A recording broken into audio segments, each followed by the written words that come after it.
สวัสดีครับวันนี้ผมจะพามาซ่อมเตารีดของยี่ห้อฟิลิปนะครับ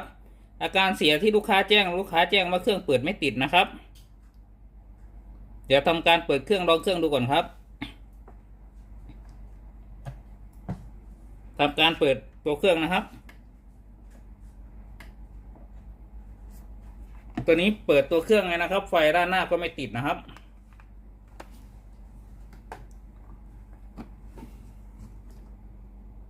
ไฟตรงท้ายเครื่องก็ไม่ติดนะครับ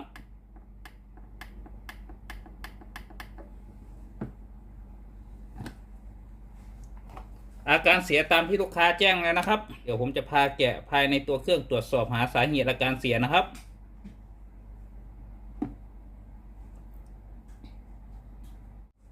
จากนั้นทำการแกะน็อตใต้ฐานเครื่องครับ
มีน็อตทั้งหมด6ตัวครับ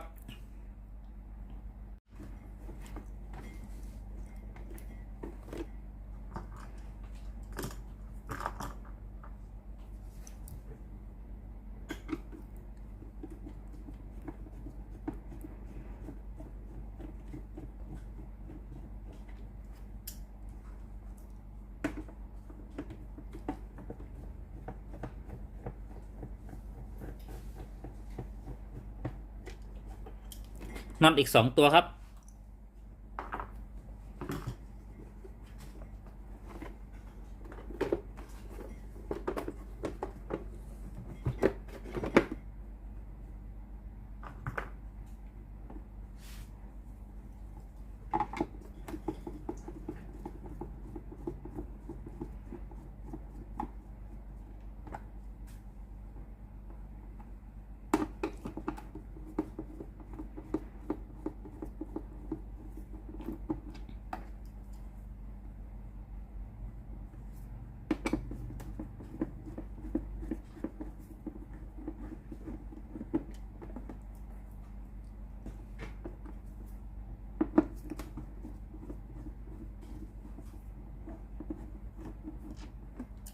น็อตทั้งหมด4ตัวครับ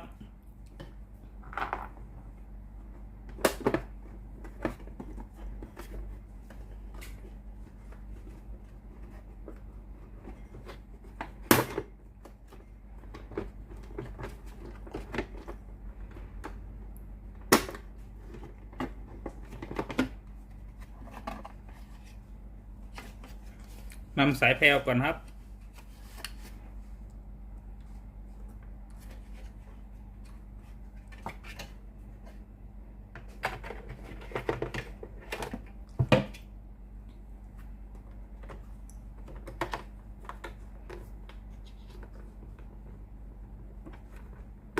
นำในส่วนของตัวสายท่อน้ำออกก่อนครับ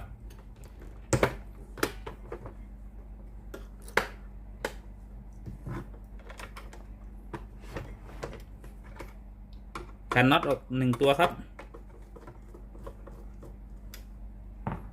นำตัวโครงด้านข้างออกก่อนครับ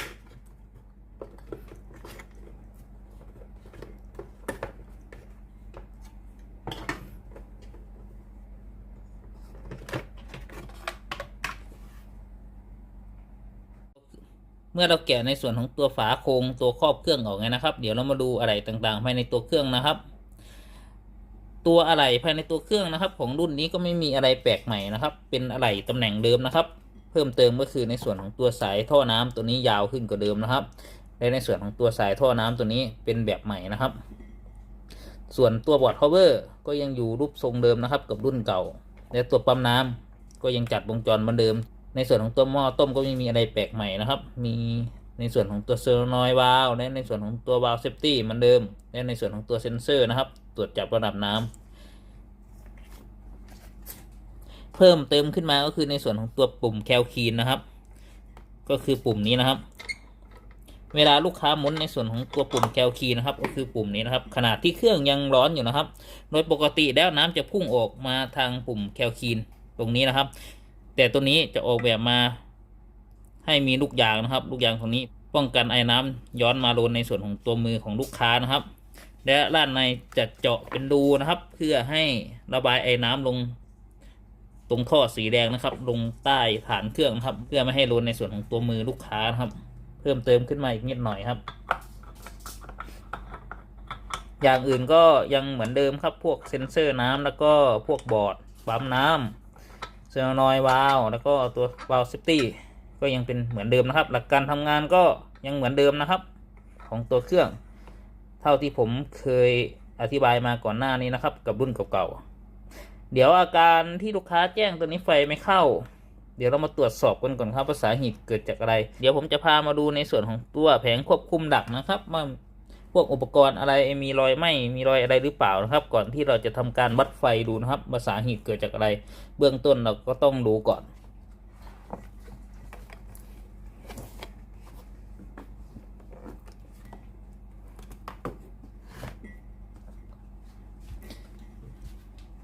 ตัวนี้คือแผงควบคุมดักนะครับ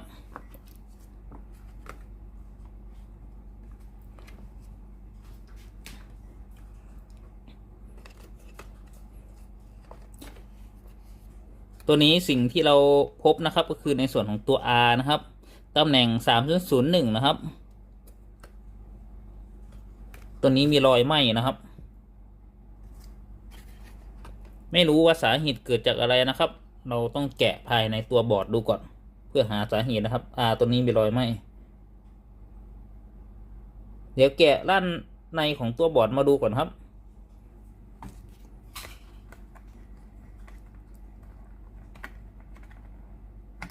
เดี๋ยวแกะน็อตออก2 ตัวก่อนนะครับ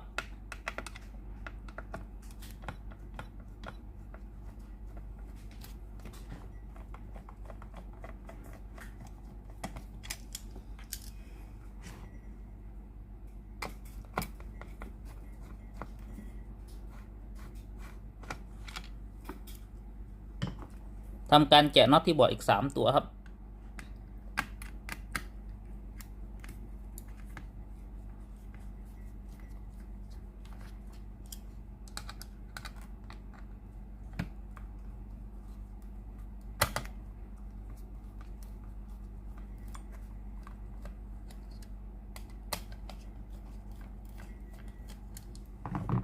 นำในส่วนของตัวสายไฟที่เกี่ยวข้องออกก่อนนะครับ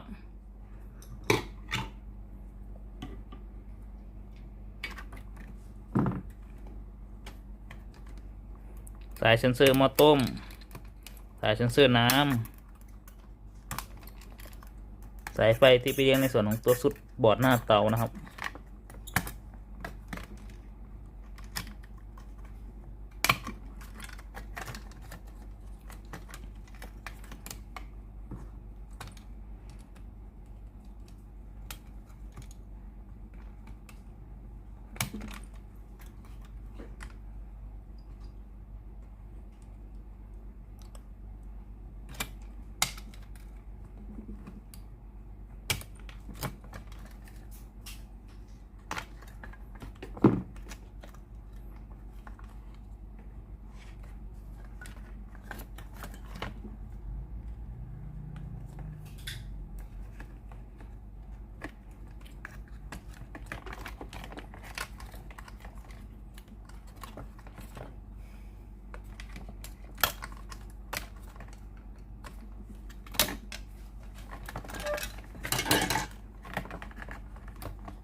เดี๋ยวผมจะพาถอดในส่วนของตัวบอร์ดออกจากวงจรให้หมดเลยนะครับ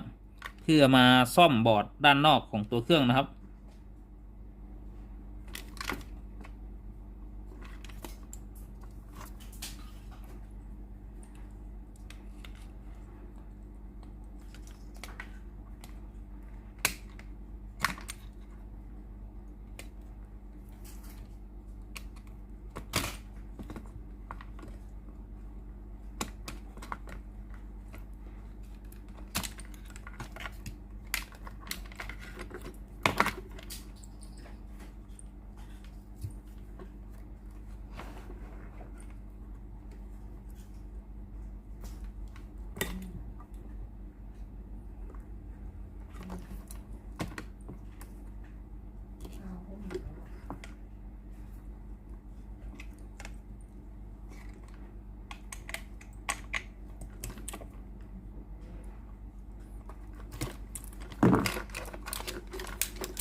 เดี๋ยววันนี้ผมจะพามาซ่อมในส่วนของตัวแผงควบคุมดักนะครับ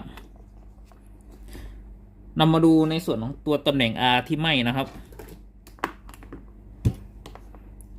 R ตำแหน่ง9032นะครับตัวนี้ค่า100 โอห์มนะครับ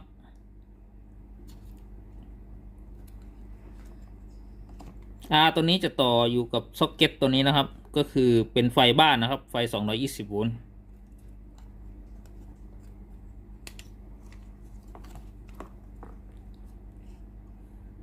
ตรงนี้นะครับต่ออยู่กับส่วนของตรงนี้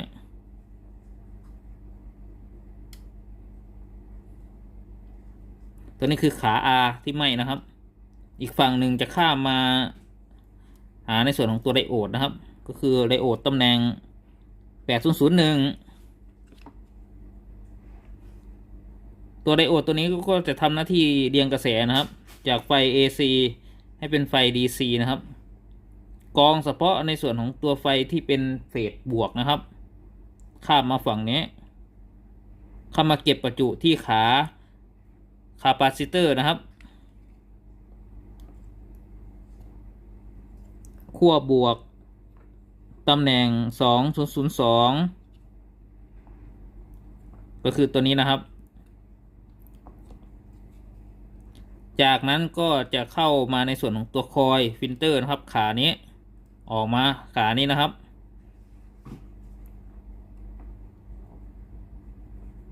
ก็คือคอยตัวนี้นะครับตำแหน่ง4001เมื่อไฟออกจากคอยตำแหน่ง4001เลยนะครับก็จะเข้ามาซัดประจุนะครับอยู่ที่ G ตำแหน่ง2003นะครับที่ขั้วบวกตรงนี้เป็นไฟประมาณ300 โวลต์ DC นะครับ42ตัวนี้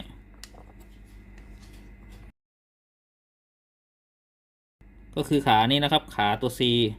จากนั้นก็จะวิ่งเข้ามาเลี้ยงในส่วนของตัว IC นะครับที่ตัวบอร์ดก็คือ IC ตำแหน่ง1001นะครับก็คือตัวนี้รอการทำงานนะครับเดี๋ยวจะพามาหาดูว่าสาเหตุที่ทำให้ R ตัวนี้ไหม้เกิดจากสาเหตุอะไรนะครับเดี๋ยวอันดับแรกเราวัดดู R ตัวนี้ก่อนครับว่า R ตัวนี้ขาดหรือเปล่าให้ตั้งมิเตอร์นะครับอยู่ที่คูณ1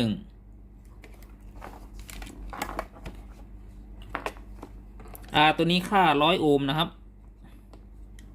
วัด2ขานะครับให้สังเกตเข็มมิเตอร์นะครับตัวนี้เข็มมิเตอร์ไม่ขึ้นนะครับก็แสดงว่าตัวนี้น่าจะขาดเลยนะครับเดี๋ยวลองตั้งสูงกว่านี้ครับไม่ขึ้นนะครับ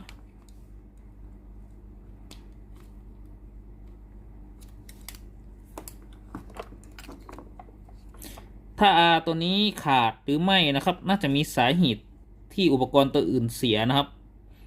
ถึงจะทำให้ในส่วนของตัว ตัวนี้ขาดไม่ได้ถึงขนาดนี้นะครับตัวนี้ตัวบอร์ดนี้นะครับจะไม่มีฟิลนะครับซ้าย ตัวนี้เป็นในส่วนของตัว กันกระโซกแทนนะครับ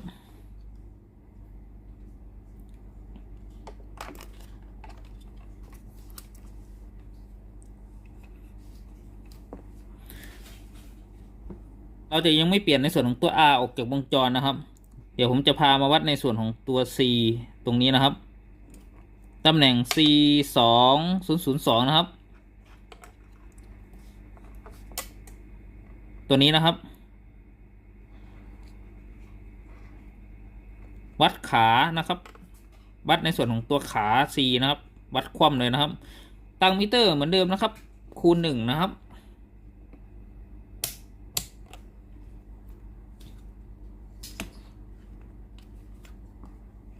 ตำแหน่งที่เราจะวัดนะครับก็คือตรงนี้นะ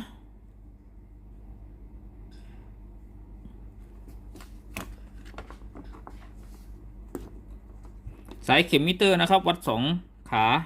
วัดคู่เลยนะครับสังเกตเข็มมิเตอร์นะครับตัวนี้เข็มมิเตอร์ขึ้นนะครับสลับข้างวัดนะครับตัวนี้เข็มมิเตอร์ก็ขึ้นนะครับโดยปกติเลยนะครับตำแหน่ง C ตรงนี้นะครับเวลาวัดนะครับจะขึ้นข้างไม่ขึ้นข้างนะครับเมื่อเราตั้งมิเตอร์คูณ1นะครับถ้าขึ้นทั้ง2ข้างก็แสดงว่าในส่วนของตัวอะไหล่ข้างในน่าจะมีการรั่วไหลหรือซ็อตนะครับทำให้ขึ้นทั้ง2ข้างเดี๋ยวตรวจสอบในส่วนของตัวไดโอดตำแหน่ง8001และตำแหน่ง8002 8003และ8007นะครับในส่วนของตัวไดโอดตัวนี้มีการซ็อตรั่วไหลลงกาวหรือเปล่านะครับ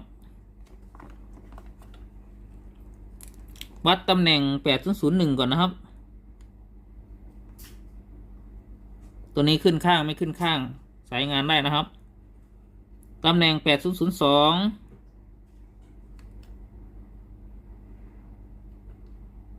ตัวนี้ขึ้นทั้ง2ข้างนะครับตำแหน่ง8003ตัวนี้ก็ขึ้นทั้ง2ข้างนะครับ8007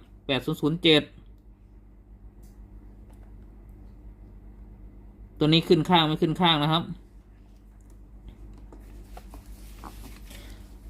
ถ้าเราวัดไดโอดตำแหน่ง8002 8003นะครับตัวนี้ขึ้นทั้ง2ข้างเราอย่าเพิ่งสรุปนะครับว่าในส่วนของตัวไดโอดตัวนี้ซ็อตหรือรั่วไหลตรงกล่าวนะครับอาจจะเป็นในส่วนของตัว IC ตำแหน่ง1001นะครับมีปัญหาก็ได้นะครับให้เราถอดในส่วนของตัว IC ตำแหน่งนี้ออกเดี๋ยวให้เราวัดดูอีกรอบหนึ่งนะครับเพราะไดโอดถ้าเราวัดในวงจรนะครับมันจะเหมือนกันทุกอย่างนะครับก็คือถ้ามีตัวใดตัวหนึ่งซ็อตนะครับอย่างเช่น IC ตัวนี้ซ็อตตัวนี้ไดโอดก็จะวัดขึ้นเหมือนกันนะครับเดี๋ยวผมจะถอด IC ตำแหน่งนี้ออกจากวงจรก่อนนะครับ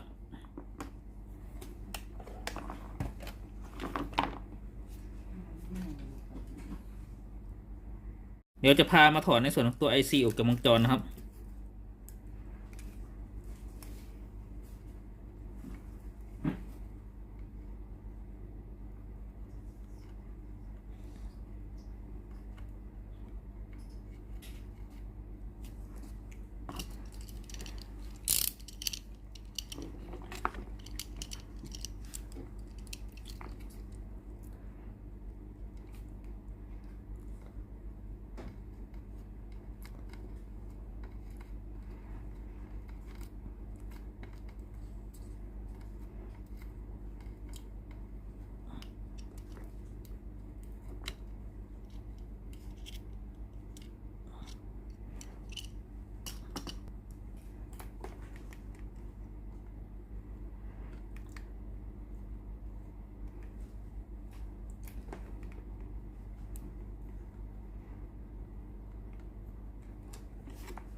ตอนนี้ก็ถอดในส่วนของตัว IC ออกจากวงจรเรียบร้อยแล้วนะครับ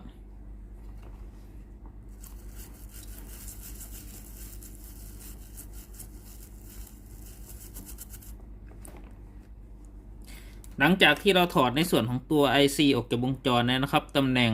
101นะครับเดี๋ยวเรามาวัดคว่ำในส่วนของตัว C ตำแหน่งเดิมนะครับก็คือ C ตำแหน่ง2002นะครับว่าในวงจรยังขึ้นเหมือนเดิมหรือเปล่านะครับปกติแล้วจะต้องขึ้นข้างไม่ขึ้นข้างนะครับให้เราตั้งมิเตอร์นะครับอยู่ที่คูณ1นะครับถ้าเกิดว่าเราวัดเดี๋ยวนะครับ C ตำแหน่งนี้ยังขึ้นเหมือนเดิมนะครับก็แสดงว่าน่าจะมีตัวซ็อตอยู่ในวงจรนะครับตัว IC ที่เราถอดออกมาอาจจะไม่เสียก็ได้นะครับตัวนี้เพื่อเป็นการตัดปัญหาไปเราถึงถอดในส่วนของตัว IC ตัวนี้ออกจากวงจรก่อน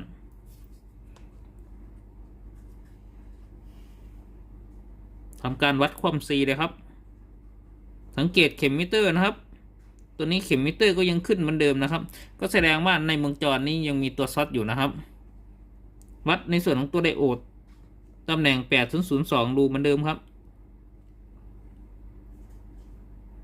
ตัวนี้ก็ยังขึ้นเหมือนเดิมนะครับ8003ตัวนี้ก็ยังขึ้นเหมือนเดิมนะครับก็แสดงว่าในวงจรยังมีอะไรที่ซ็อตอยู่นะครับเดี๋ยวผมจะพาถอดไดโอดตำแหน่ง8002และ8003ตัวนี้ออกจากวงจรนะครับตัวนี้ผมก็ยังไม่ทราบนะครับว่าอะไรตัวไหนมันเสียนะครับตัวนี้ผมทำแล้วผมก็เอาลงเลยนะครับตัวนี้ไม่มีการวัดไว้ก่อนนะครับ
จะทำการวัดในส่วนของตัวไดโอดดูอีกรอบหนึ่งนะครับตั้งมิเตอร์คูณ1เหมือนเดิมนะครับจะวัดในส่วนของตัวไดโอดตำแหน่ง8002นะครับที่ผมถอดออกจากวงจรตัวนี้ขึ้นนะครับ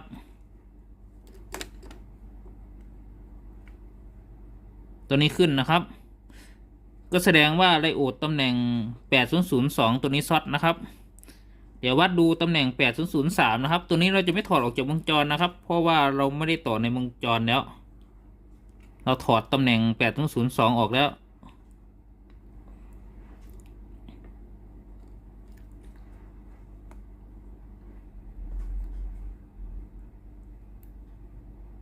ตัวนี้ขึ้นนะครับ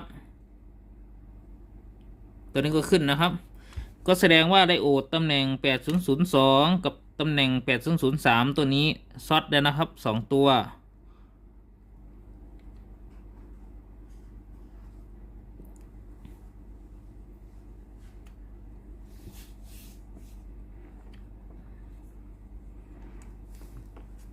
เดี๋ยวทำการถอดออกจากวงจรทั้ง2ตัวเลยครับ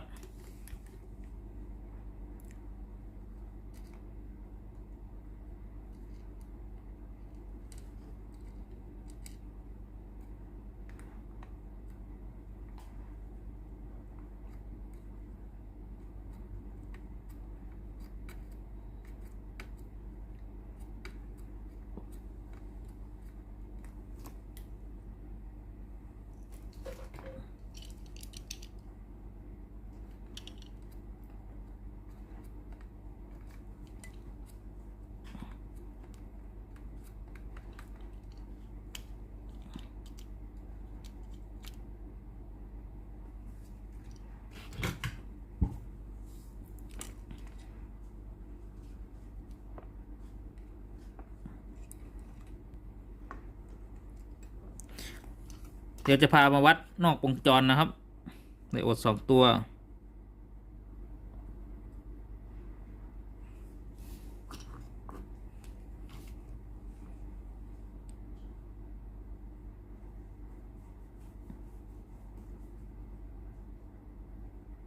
ตัวนี้ขึ้นนะครับ2ข้างซ็อตนะครับตัวนี้ก็ขึ้น2ข้างนะครับแสดงว่าไดโอด2ตัวนี้ซ็อตเลยนะครับเดี๋ยวผมจะพามาวัดความซีตำแหน่งเดิมนะครับ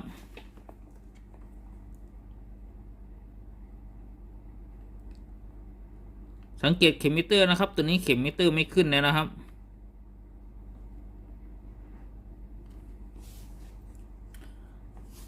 ผมจะพาใส่ IC ตัวแรกนะครับที่เราถอดออกจากวงจรนะครับ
ทำการล้างปริ้นในทินเนอร์ครับ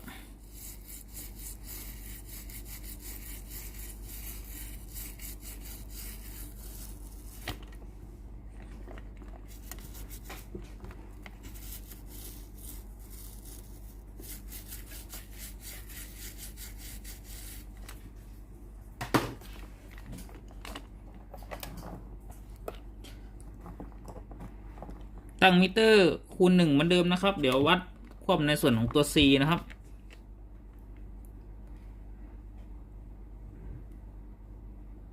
เข็มมิเตอร์ขึ้นนะครับสลับข้างต้องไม่ขึ้นนะครับตัวนี้สลับข้างไม่ขึ้นนะครับก็แสดงว่า IC ในวงจรตัวนี้ไม่เสียนะครับที่ผมถอดในส่วนของตัว IC ตัวนี้ออกจากวงจรก็เพื่อตัดปัญหาไปนะครับว่าในส่วนของตัว IC ตัวนี้เสียหรือเปล่าเพราะอยู่ในวงจรเดี๋ยวจะพาถอดในส่วนของตัว R ตัวที่ไหม้ออกจากวงจรนะครับ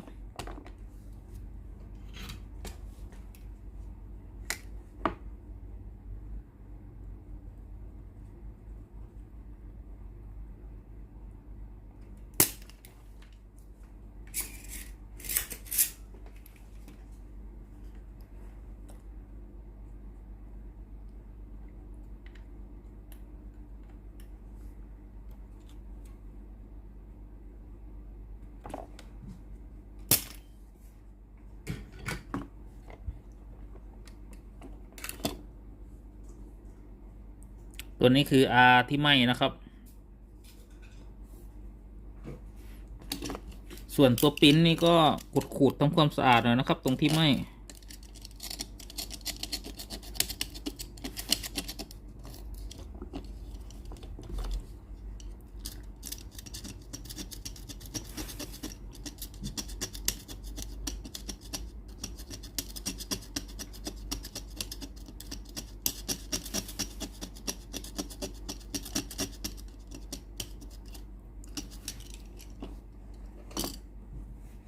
จากนั้นก็ล้างด้วยทินเนอร์เลยนะครับ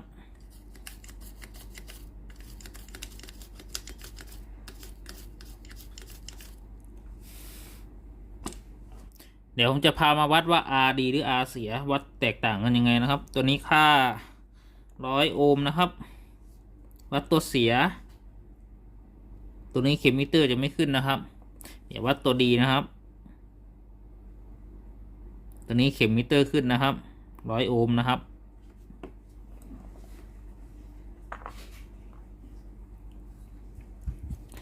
เดี๋ยวจะพามาวัดในส่วนของตัวไดโอดนะครับว่าตัวดีตัวเสียแตกต่างกันยังไงนะครับไดโอดตัวนี้นะครับที่ตัวเขียนไว้ว่า MCCH56B นะครับตัวนี้เป็นไดโอดซ้ายกับในส่วนของตัวไฟ AC นะครับเป็นวงจรเรียงกระแสนะครับตัวนี้ตัวเสียนะครับส่วนตัวนี้นะครับคือไดโอดตัวใหม่นะครับที่ผมจะใส่เข้าไปในวงจรนะครับที่ตัวเขียนไว้ว่า H11956B นะครับ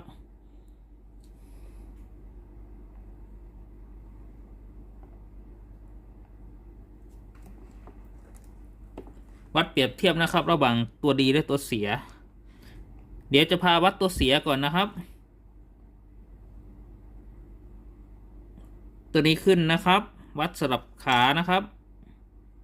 ตัวนี้ขึ้นนะครับถ้าขึ้นอย่างนี้แสดงว่าเสียนะครับไดโอดเวลาวัดจะต้องขึ้นข้างไม่ขึ้นข้างนะครับเดี๋ยววัดตัวดีนะครับตัวนี้ขึ้นนะครับสลับข้างวัดจะต้องไม่ขึ้นสลับข้างนี่คือสลับสายมิเตอร์นะครับระหว่างสายสีแดงและสีดำนะครับตัวนี้ไม่ขึ้นนะครับ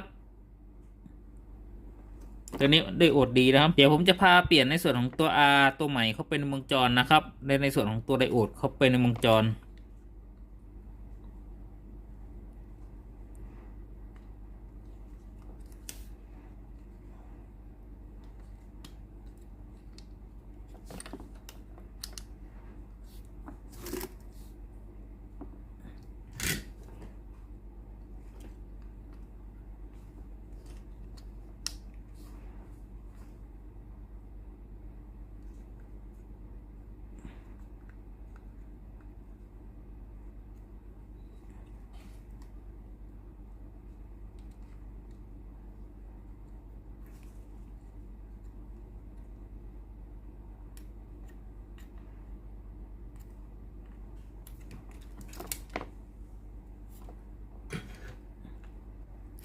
หลังจากที่เราเปลี่ยนในส่วนของตัว R เข้าไปในวงจรนะครับ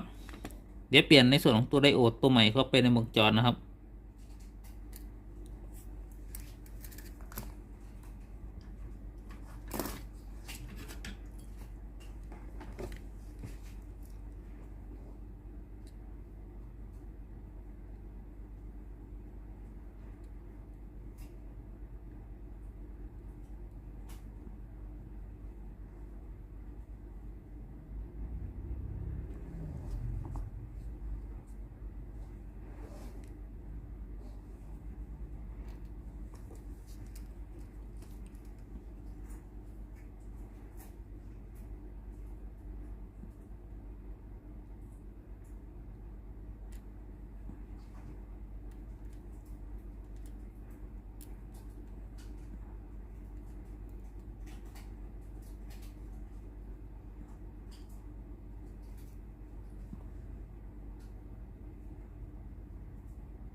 ล้างปิ้นด้วยทินเนอร์ครับ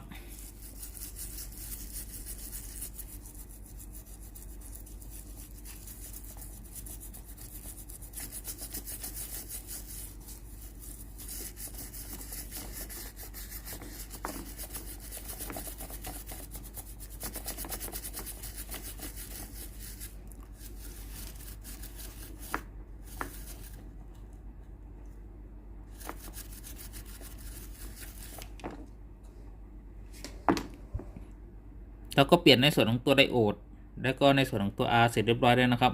เดี๋ยวเรามาวัดดูอีกรอบหนึ่งนะครับ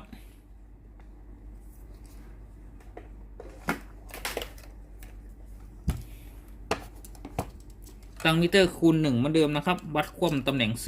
ตำแหน่งเดิมนะครับตัวนี้ขึ้นนะครับสลับข้างจะต้องไม่ขึ้นตัวนี้ไม่ขึ้นนะครับถ้าเราวัดความ C เลยนะครับถ้าขึ้นทั้งสองข้างก็แสดงว่าในวงจรยังมีอะไรซอดอยู่นะครับเราห้ามเปลี่ยนในส่วนของตัว R หรือในส่วนของตัวรีเซสเตอร์เข้าไปในวงจรนะครับเพราะจะทำให้ในส่วนของตัวรีเซสเตอร์ตัวนี้ไหม้อีกเหมือนเดิมนะครับเดี๋ยวจะพาประกอบเข้าเป็นวงจรครับเพื่อเทสดูอีกรอบหนึ่งว่าในส่วนของตัวบอร์ดเปิดติดหรือเปล่าเดี๋ยวจะพาประกอบในส่วนของตัวบอร์ดเข้าไปในวงจรนะครับ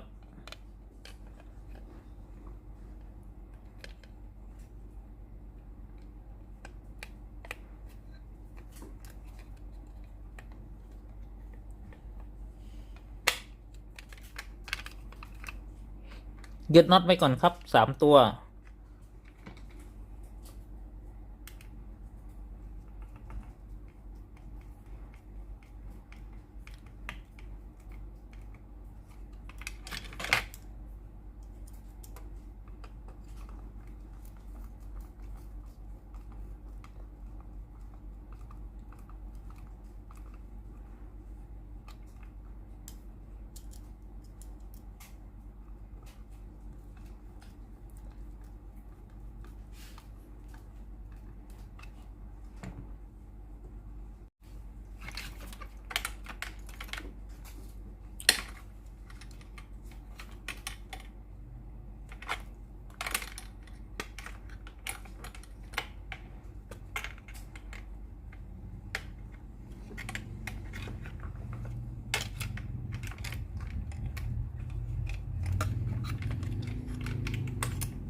ใส่สายไฟมาเลี้ยงในส่วนของตัวปั๊มน้ำก่อนครับ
ติดน็อตไปอีก2ตัวครับ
ใส่สายเซ็นเซอร์น้ำครับ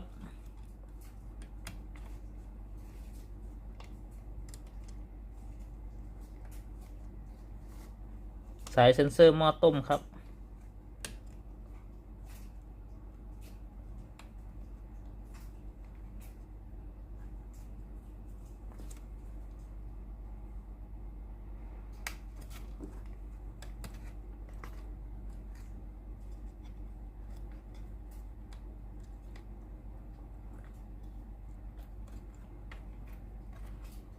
จัดสายให้เรียบร้อยอีกรอบหนึ่งครับ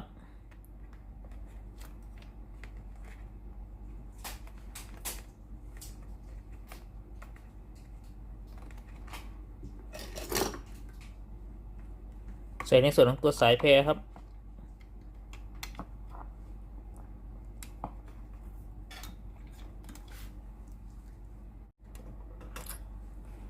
ก่อนประกอบในส่วนของตัวเครื่องนะครับเดี๋ยวทำการเทสเครื่องดูก่อนเสียบในส่วนของตัวสายแพรนะครับ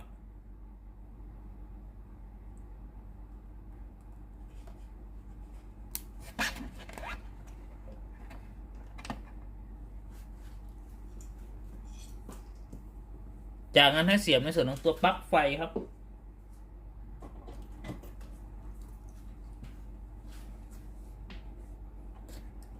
เดี๋ยวลองเปิดในส่วนของตัวบอร์ด power ดูก่อนนะครับตัวนี้เปิดติดนะครับขึ้นรูปเติมน้ำนะ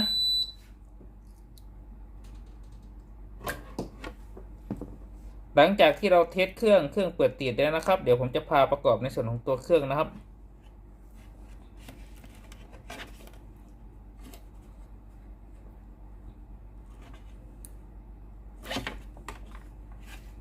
ถ้าไม่อยากซ่อมในส่วนของตัวแผงควบคุมดักนะครับก็ให้เปลี่ยนยกแผงนะครับเครื่องก็จะสามารถใช้งานได้ตามปกตินะครับราคาแผงก็ประมาณ1,000หน่อยๆนะครับไม่รวมค่าบริการถ้าจะซ่อมเองก็ราคาแผงประมาณ1,000 กว่าบาทนะครับเดี๋ยวพาประกอบในส่วนของตัวโครงเครื่องครับใส่ในส่วนของตัวโครงเครื่องครับสายแพรสอดขึ้นด้านบนนะครับ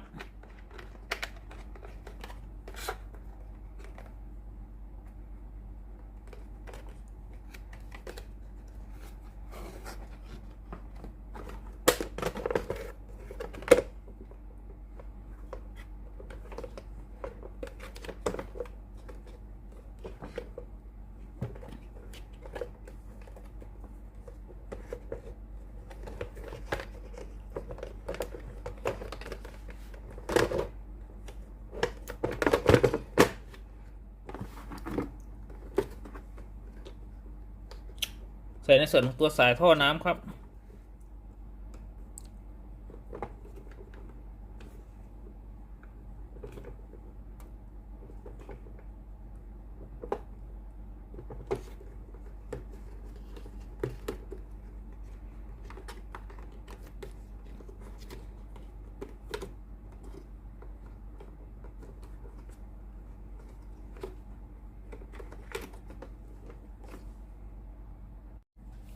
ใส่โครงด้านข้างครับ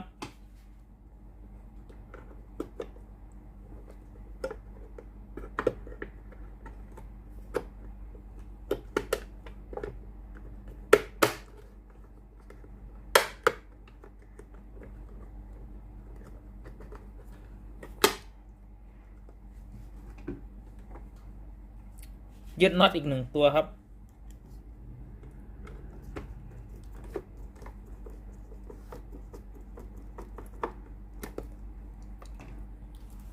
จากนั้นใส่ในส่วนของตัวสายแพรครับใส่โครงบนครับ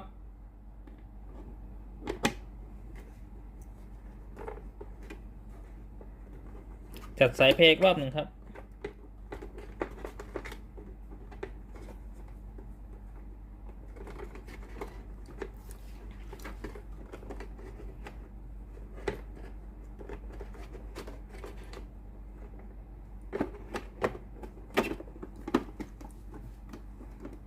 ทำการยึดน็อตอีก4ตัวครับ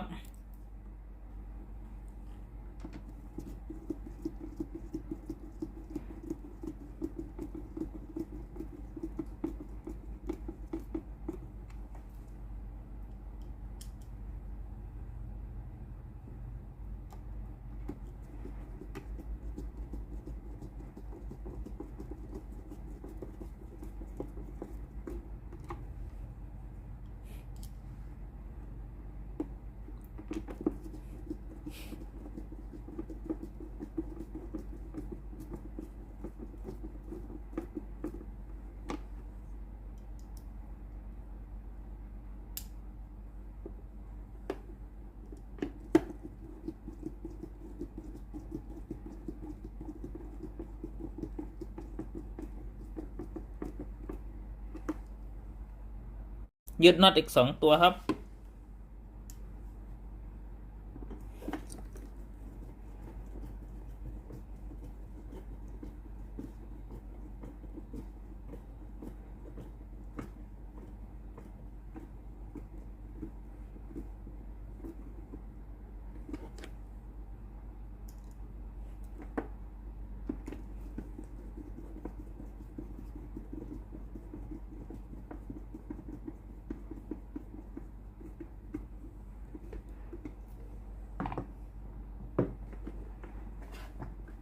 ยึดน็อตใต้ฐานเครื่องเลยครับ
ทำการลองเครื่องดูอีกรอบหนึ่งครับ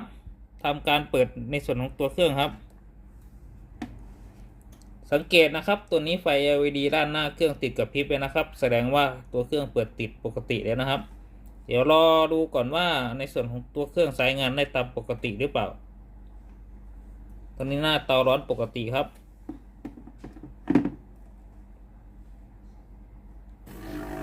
ตอนนี้ได้ยินเสียงปั๊มน้ำทำงานแล้วนะครับ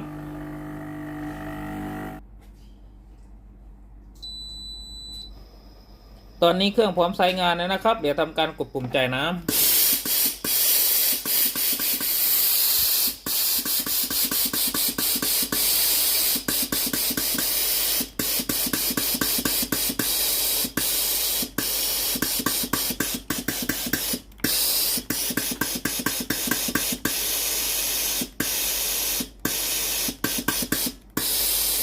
ตอนนี้เครื่องสามารถใช้งานได้ตามปกติแล้วนะครับไอน้ำออกปกติแล้วสรุปอาการเสียของเตารีดยี่ห้อฟิลิปนะครับอาการเปิดเครื่องไม่ติดตัวนี้มีอะไรเสีย3ชิ้นนะครับก็คือในส่วนของตัวไดโอดเสีย2ตัวและในส่วนของตัวรีเซตเตอร์เสีย1ตัวนะครับขอบคุณครับที่รับชมคลิปวิดีโอครับขอบคุณมากๆครับฝากกดไลค์กดแชร์กดติดตามให้ด้วยนะครับขอบคุณครับเจอกันใหม่คลิปหน้าครับสวัสดีครับผม